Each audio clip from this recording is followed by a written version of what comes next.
Morning students of class 5th. Today we are going to proceed our chapter, that is chapter 5, food, health and hygiene. So in our previous video we have already studied about diseases. So let's have a quick recap about diseases. So as I told you that diseases are of two types, communicable diseases and non-communicable diseases.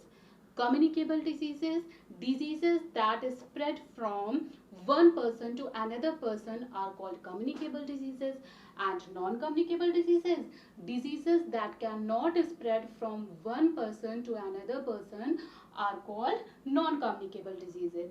Communicable diseases आपकी वो जो एक शख्स से दूसरे शख्स में पहुंचती हैं, बट नॉन कम्युनिकेबल डिजीजेज आपकी वो होती हैं जो एक इंसान से दूसरे इंसान में नहीं फैलती हैं, उन्हें हम नॉन कम्युनिकेबल डिजीजेस कहते हैं.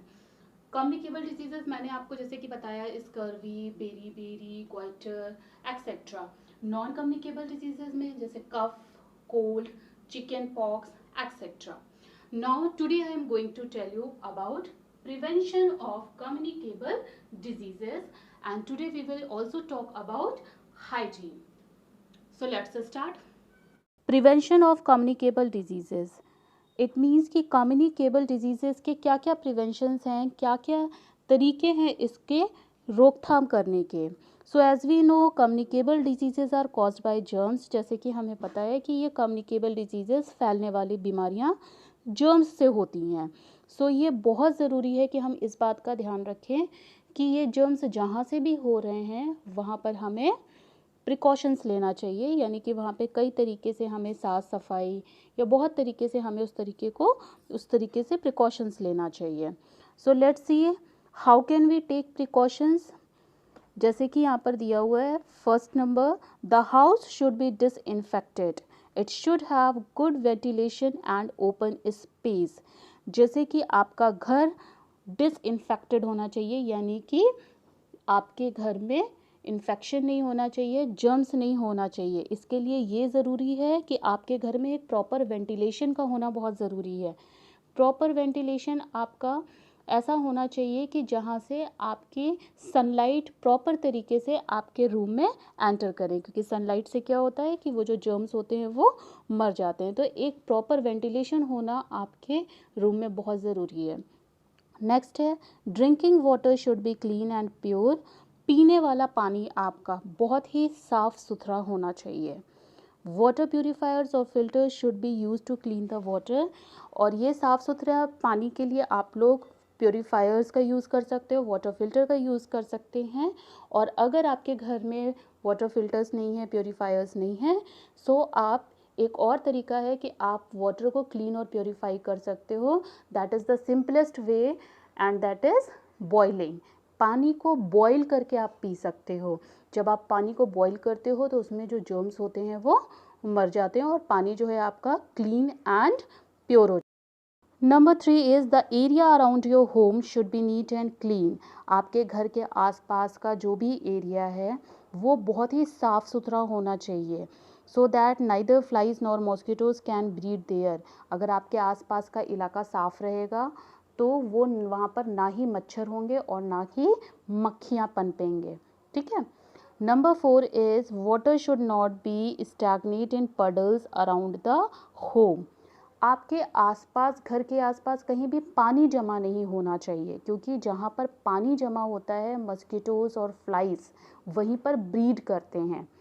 ब्रीड करते हैं मीन्स टू वहीं पर जन्म देते हैं, अपने ही जैसे मस्किटोज़ को, फ्लाइज को जन्म देते हैं. और आपके आसपास का जो भी ड्रेन है, drain should be kept covered. वो ढका होना चाहिए. आप देखते होंगे आपके आसपास कोई नाले होते होंगे या नालियाँ होती होंगी, तो ये श्योर करना बहुत ज़रूरी है कि वो ढके होने चाहिए. ओके, क्योंकि ये सारे मोस्टली जर्म्स जो हैं आपके यहीं से होते हैं. Number 5 is children should be vaccinated properly against diseases. बच्चों का प्रॉपर वैक्सीनेशन होना चाहिए. जैसे कि बच्चों को बचपन में ही कुछ वैक्सीन्स लगते हैं, जैसे कि टीबी, डिप्थीरिया, हेपेटाइटिस एक्सेट्रा.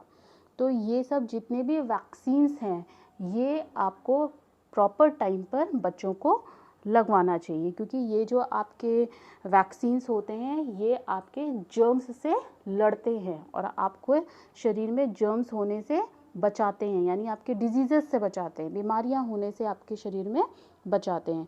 तो ये सारे ही वैक्सीन्स आपके एक प्रॉपर टाइम पे आपको लगने बहुत ज़रूरी होते हैं।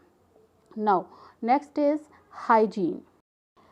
Health and hygiene are closely associated to each other. Health और हाइजीन ये दोनों ही आपस में एक दूसरे से रिलेटेड हैं। कैसे? अगर आप हाइजीनिक हो तभी आपकी हेल्थ है, और अगर आप हाइजीनिक नहीं हो तो आपकी हेल्थ पे अफेक्ट पड़ेगा, फिर आप कई तरीके की बीमारियों से घिरे रहोगे और आपकी हेल्थ मेंटेन नहीं हो पाएगी। So the word hygiene includes cleanliness. So hygiene का मतलब ही हुआ साफ सफाई, cleanliness of the body and the surroundings in which one lives. Cleanliness, सफाई का मतलब केवल आपकी बॉडी से नहीं है, अपने आसपास की सफाई से भी मतलब है और आपकी बॉडी की सफाई से भी मतलब है। So personal hygienes helps in preventing diseases. So personally आप अगर हाइजीन का ध्यान रखते हो तो आप कई तरीके की बीमारियों से बच सकते हो। For maintaining personal hygiene and good health, one should follow the instructions given below. So for maintaining good health and hygiene, we must clean our body with soap and water to remove dust, dead cells and germs on the body. So हमें अपनी health को maintain रखने के लिए hygienic होना बहुत ज़रूरी है और इसके लिए हमें डेली नहाना चाहिए। We must clean our body with soap and water. हमें अपनी बॉडी को सोप से और वाटर से यानी साबुन से और पानी से खूब रगड़ रगड़ के नहाना चाहिए, जिससे कि आपके शरीर में जो भी डस्ट है, डेड सेल्स हैं, जर्म्स हैं, वो आपकी बॉडी में ना रहें। क्योंकि आप पूरे दिन में सोचो कितना काम करते हो, बाहर खेलते हो, कूदते हो, घर में गर्मी में स्वेटिंग होती है आपको और कितनी धूल मिट्टी आपकी बॉडी से चिपकती है, इसके थ्रू आपके कितने जर्म्स आपकी बॉडी में चिपक जाते हैं, एंटर कर जाते हैं। तो इसलिए आपको जब भी आप कहीं बाहर से आएँ तो आपको एक बाथ लेना बहुत ज़रूरी है, यानी कि आपको नहाना चाहिए, जिससे कि आपकी बॉडी के जितने भी डस्ट हैं और जर्म्स हैं वो रिमूव हो जाएं। Next is we must wash our hands thoroughly with soap and water after urination, using toilet, handling pets and touching any foreign object. आपको अपने हाथों को हमेशा धोना चाहिए साबुन से।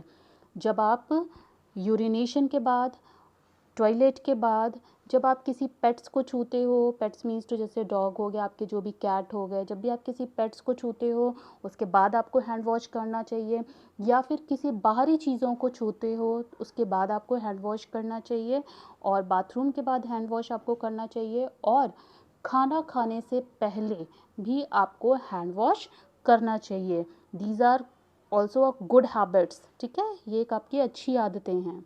Next is we must brush our teeth at least twice a day. Brushing removes the food particles stuck on the teeth and prevents germs to attack the teeth. हमें दिन में कम से कम 2 बार ब्रश करना चाहिए। एक तो सुबह जब आप उठते हो तब तो ब्रश करते ही हो, बट आपको सोने से पहले भी एक बार ब्रश करना चाहिए, क्योंकि ब्रश करने से क्या होता है कि आपके मुंह में जो भी फूड के पार्टिकल्स चिपके रह जाते हैं वो ब्रश करने से क्या होता है, निकल जाते हैं, जिससे कि आप जर्म्स से बच सकते हो। आपके टीथ में कैविटी नहीं होगी, यानी कि आपके दांतों में कीड़े नहीं लगेंगे। तो इसके लिए ये बहुत ज़रूरी है कि आप सुबह उठकर ब्रश करो और रात को सोने से पहले एक बार आपको ब्रश ज़रूर करना चाहिए। Next is in the kitchen, all food items whether cooked or uncooked should be covered and kept at height. आपके किचन में जितने भी फूड आइटम्स हैं, चाहे वो पके हों चाहे वो कच्चे हों, वो हमेशा ढक कर रखने चाहिए और हाइट पे रखने चाहिए। हाइट पे मीन्स टू ऊंचाई पे, क्योंकि ज़मीन पर बहुत सारे जर्म्स होते हैं और बहुत सारी चीज़ें जैसे रैट हो गया, आपके कॉकरोचेस हो गए, तो इनके पहुंचने के बहुत चांसेस रहते हैं, इसीलिए खाने को हमेशा ढक कर और ऊंचाई पर रखना चाहिए। Kitchen should be free from pets, insects और एंड अदर इन्फेक्शियस क्रिएचर्स। आपका किचन पेट्स फ्री होना चाहिए। पेट्स फ्री मीन्स टू छोटे छोटे जो कीड़े मकोड़े होते हैं, जैसे अभी मैंने बताया कॉकरोच हो गए, रैट्स हो गए, और भी बहुत छोटे मोटे कीड़े आपके घूमते रहते हैं, लिजार्ड्स हो गई। तो इस वजह से आपका जो किचन है वो बहुत ही साफ़ सुथरा, नीट एंड क्लीन होना चाहिए, जहाँ पर किसी भी तरह के कोई भी इंसेक्ट्स या पेट्स नहीं होने चाहिए। Now eyes are very important for us. आँखें हमारे लिए बहुत ही इम्पोर्टेंट हैं। We should take proper care of them. जिस तरीके से हम अपनी पूरी बॉडी का ध्यान रखते हैं, उसी तरीके से हमें आँखों का भी बहुत ध्यान रखना चाहिए। We must wash our eyes regularly with cold water and give them proper rest. आपको अपनी आँखों का एक प्रॉपर रेस्ट देना चाहिए और ठंडे पानी से आपको अपनी आँखों को धुलते रहना चाहिए। खासकर जब भी आप बाहर से आओ, बाहर से आने के बाद क्या होता है, बहुत सारे डस्ट पार्टिकल्स हमारे आइज़ के अंदर एंटर कर जाते हैं। सो आपको ठंडे पानी से उस पर छींटे मारने चाहिए और अपनी आँखों को प्रॉपर रेस्ट देने का मतलब ये है कि आपको एक अच्छी नींद लेनी चाहिए। Okay, now next is we must trim our nails regularly as long nails are home to dirt and germs. हमें अपने नेल्स को रेगुलरली ट्रिम करते रहना चाहिए। रेगुलरली मीन्स टू आपका जैसे भी आपको लगता है किसी की ग्रोथ बहुत तेज़ी से होती है, किसी की बहुत टाइम लगता है ग्रोथ में, तो जिस भी तरीके से आपके नेल्स जैसे ही देखो कि बड़े हो रहे हैं तो आपको उसे तुरंत ट्रिम कर देना चाहिए, क्योंकि बड़े नेल्स जो होते हैं वो आपकी गंदगी का घर होते हैं, क्योंकि बहुत सारी ऐसी गंदगी होती है जो आपके नेल्स में एंटर कर जाती है, और वहाँ पर जहाँ पर गंदगी होती है वहाँ पर जर्म्स होते हैं। तो इसलिए हमें नेल्स जो है वो ट्रिम करते रहना चाहिए और बड़े नेल्स नहीं रखने चाहिए। Now next is our surrounding should also be clean. हमारे आसपास का एरिया भी बहुत साफ़ होना चाहिए। Garbage should be thrown in covered dustbin. अगर आप बाहर भी कहीं पर गार्बेज डाल रहे हो, कूड़ा करकट डाल रहे हो, तो भी वो आपको एक कवर्ड डस्टबिन में डालना चाहिए, और घर में भी आपको कवर्ड डस्टबिन्स रखने चाहिए। There should be stagnant water in coolers or ditches around us, as these are the breeding places for the mosquitoes and flies. हमें अपने आसपास का इलाका भी बहुत साफ़ रखना चाहिए, और मैंने अभी बताया कि गार्बेज जो है वो आपको कवर्ड डस्टबिन्स में डालने चाहिए। और there should not be stagnant water in coolers, यानी कि कूलर में पानी जमा नहीं होना चाहिए। अगर कूलर में पानी की ज़रूरत नहीं है तो उसे तुरंत निकाल देना चाहिए। ऐसा नहीं है कि कूलर में पानी भरा रहे या आसपास कहीं पर भी पानी भरा नहीं होना चाहिए, और अगर कहीं पर आपको लग रहा है कि पानी भरा है तो उसे, वो गड्ढा है या कुछ भी, उसे तुरंत भर देना चाहिए। इससे आपके आसपास मॉस्किटोज़ नहीं होंगे, फ्लाइज नहीं होंगे, आपके आसपास का इलाका और आपके घर के अंदर इस तरह की गंदगी नहीं होगी तो जर्म्स नहीं होंगे। जर्म्स नहीं होंगे तो आपकी हेल्थ जो है वो मेंटेन रहेगी। So thank you class.